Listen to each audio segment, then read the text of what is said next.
you are welcome to my kitchen. I am preparing chicken egusi soup. Delicious chicken egusi soup. Yummy chicken egusi soup. It's not something you should miss, you know.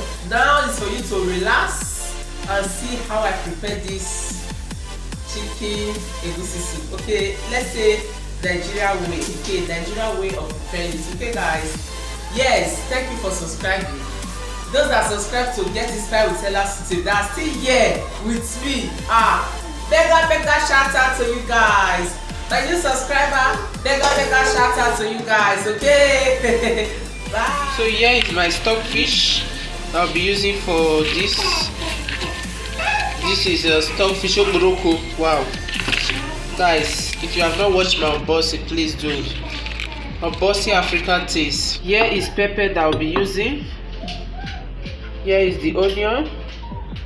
So this is curry and then turmeric. You can see turmeric, so and curry. Here is my red oil. Here are some of the spinach that I'll be using. Is ice, guys.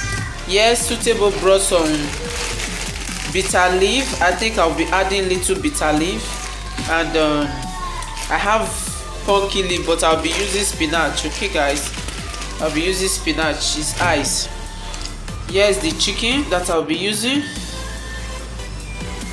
Here's the tea tomatoes that I'll be using, but it's half. Okay, you can see it, half of it. Here's the egusi that I'll be using.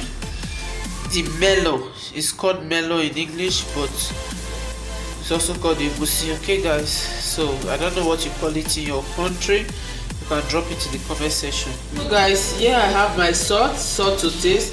Here I have my maggi, and here I have my crayfish. Okay, this is original from Africa. This is not the one we buy here that filled with sand and all that, but this is from Africa. So guys, this is the time. This is my time. Okay. When I'm alone